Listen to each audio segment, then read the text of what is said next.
इमरान खान साहब की जो तीन बहनें हैं, उन्होंने उनकी आंख में जो तकलीफ है उसके हवाले से तीनों ने अलग अलग बयानात दिए। क्योंकि असदुल्ला खान साहब की यह खबर थी, उन्होंने ये खबर दी कि इमरान खान साहब की दाईं आंख के अंदर एक प्रॉब्लम है और उन्हें ऑपरेशन की ज़रूरत है, और इस ऑपरेशन के लिए डॉक्टर्स को मजबूर किया गया कि आप अडयाला जेल में कर लें। लेकिन डॉक्टर ने इससे इनकार कर दिया। उन्होंने कहा जी हम यहाँ पे नहीं कर सकते क्योंकि हमें प्रॉब्लम हो जाएगा बाद में, और यहाँ पे ऑपरेशन के लिए तमाम सहूलियात मैसर नहीं है जेल में, लिहाजा इमरान खान साहब को अस्पताल लेकर जाना पड़ेगा। ये पिम्स अस्पताल के डॉक्टर्स हैं और ये गुज़िश्ता चंद दिनों से चक्कर लगा रहे हैं अडयाला जेल के बकौल असदुल्ला खान साहब के। अब इस पे तीनों बहनों का मौक़िफ़ क्या है? सबसे पहले उज़मा खानम, जो इमरान खान साहब से आखिरी मुलाकात करके आई थी, उनकी मुलाकात हुई थी सबसे आखिर में बहनों में। तो उज़मा खानम ने कहा कि इमरान खान साहब ने मुझे बताया था कि उनकी आंख में तकलीफ है और इसके लिए वो कोई आई ड्रॉप इस्तेमाल कर रहे हैं। ये उन्होंने इमरान खान साहब के हवाले से कंफर्म किया कि आंख में तकलीफ ज़रूर है और उसके लिए कोई वो आई ड्रॉप्स इस्तेमाल कर रहे हैं, लेकिन इतना डिटेल में उनको नहीं पता था। इमरान खान साहब की दूसरी बहन अलीमा खानम, उन्होंने इस खबर को लेकर शकूक व शुबहात का इजहार किया। उन्होंने कहा जी कि ये खबर कैसे बाहर आ जाती है, इसका सोर्स क्या है? अब कोई जर्नलिस्ट अपना सोर्स तो नहीं बताएगा। वैसे मैं ये आपको बता देता हूं कि जिस जर्नलिस्ट ने ये खबर दी है वो कोई एस्टेब्लिशमेंट या हुकूमत की गुड बुक्स में तो नहीं है। असदुल्ला खान साहब का मैं जानता हूं, वो उतनी अच्छी गुड बुक्स के अंदर नहीं है एस्टेब्लिशमेंट के साथ। लेकिन फर्ज करें ये खबर अगर किसी ऐसे सहाफ़ी ने दी होती जिसको आप टाउट कहते हैं, तो फिर भी आप इसको फेंक तो नहीं सकते थे ना। आपको इस पर गौर करना पड़ना था कि यार इमरान खान साहब की आंख के अंदर प्रॉब्लम हुई है, बीनाई जाने का खतरा है, तो ये खबर तो फिर बहुत बड़ी बननी थी, कोई भी देता। तो असदुल्ला खान साहब ने ये खबर दी। अब अलीमा खानम ये कहती है कि हमारा तो इमरान खान से ना मुलाकात करवाते हैं ना राब्ता करवाते हैं। हम इमरान खान साहब की खैरियत जानने के लिए जब जेल में फ़ोन करते हैं तो इमरान खान साहब के बारे में हमें बताया भी नहीं जाता। हमारे पास तो कोई डायरेक्ट इंफॉर्मेशन नहीं है। उन्होंने ये शिकवा किया। इसके बाद इमरान खान साहब की बहन नौरीन खानम का बयान है, ये हसान न्याजी की वालदा भी है। उन्होंने कहा कि जो लोग भी इमरान खान साहब की आंख को नुकसान पहुंचाने की कोशिश अगर किसी ने की या कोई ऐसा कर रहा है तो याद रखें कि उनमें से किसी की भी आंख नहीं बचेगी। तो ये बात ठीक है क्योंकि लोग बहुत गुस्से में हैं इमरान खान साहब के मामले को लेकर, और तशवीश तो लोगों को है। अब लोग बाहर नहीं निकलते, उनका अपना एक अंदाज है लोगों का, पाकिस्तानियों का। निकलते हैं तो वो अपनी सहूलत देखकर निकलते हैं। 2 मरतबा ऐसा हुआ कि लोग बहुत बड़ी तादाद में निकले, लेकिन गंडापुर साहब ने उन्हें धोखा दे दिया लोगों को, और अब दोबारा लोग निकलना शुरू हो गए। अगर इमरान खान साहब को वाकई कोई प्रॉब्लम हो जाता है ना, या उनके साथ कुछ बुरा होता है, तो इसका खुमियाजा उन लोगों को भुगतना तो पड़ेगा जो लोग उसके लिए जिम्मेदार हैं। और ये बात मैं जिम्मेदारी से आपके सामने रख देता हूं। अलीमा खानम ने कहा कि क्या कौम को समझ आ गई है कि इमरान खान जेल में क्यों है? वो एक मुहिब्बे वतन लीडर है, उसका अल्लाह पर ईमान मजबूत है, वो 2.5 साल से जेल में है। उसने कौम से वादा किया कि कोई डील करके नहीं निकलेगा, और वो वादा निभा रहा है। पाकिस्तानी कौम के लिए ज़रूरी है कि वो अपने लिए खड़ी हो, क्योंकि इमरान खान उनके लिए जेल में बैठा। बसंत में पंजाब हुकूमत ने हदायत जारी की हैं कि कौन सा गाना सुन सकते हैं, बोल क्या सकते हैं, पतंग पर किसकी तस्वीर लग सकती है और किसकी नहीं लग सकती। इमरान खान की पार्टी के रंग भी नहीं लगेंगे। पाकिस्तान में सब्ज़ और सुर्ख रंग भी लगता है जल्द बैन हो जाएगा। उससे बड़ी गुलामी और क्या होगी? पाकिस्तानियों, आप ये गुलामी क्यों कबूल कर रहे हो? ये अलीमा खानम ने सवाल पूछा। नाज़रीन, असदुल्ला खान साहब ने अपनी खबर का एक दूसरा हिस्सा भी दिया।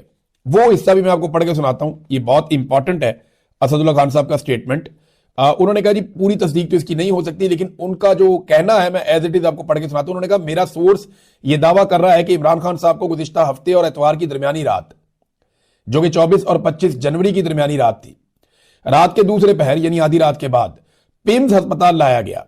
उन्हें आंख की बीमारी CRVO के इलाज के लिए इंजेक्शन दिया गया। लेकिन मैं अभी इस खबर की मुकम्मल तस्दीक नहीं कर सकता, गैर तस्दीक शुदा खबर है, क्योंकि मैं इसे डबल चेक कर रहा हूं। सोर्स का दावा है कि 1-2 लोगों का स्टाफ था और इमरान खान साहब उनके साथ खुश असलूबी से पेश आए और कहा कि मैं मादरत चाहता हूं कि आपको रात गए तकलीफ दी। सोर्स के मुताबिक इमरान खान का मोराल ठीक था, अच्छी हालत में थे। इसको हम डबल चेक करेंगे, असदुल्ला खान ने कहा। देखें, अगर इमरान खान साहब को अस्पताल यूं लाया गया तो ये तो फिर अच्छी बात है। उनकी आंख का जो अगर प्रॉब्लम है तो उन्हें ये ट्रीटमेंट मिलना चाहिए। अब ये बड़ी अजीबोगरीब चीज़ है, लेकिन अब क्योंकि आ गई है मैं आपको रिपोर्ट करता हूं। एक तो हुकूमत ने गाना जो है नकदा कोका, उस पर पाबंदी लगा दी पहले, कि ये आप नहीं सुन सकते। हालांकि इस गाने में कोई ऐसे बोल नहीं है, कोई जुबानी बात भी नहीं है, सीधा सीधा गाना है।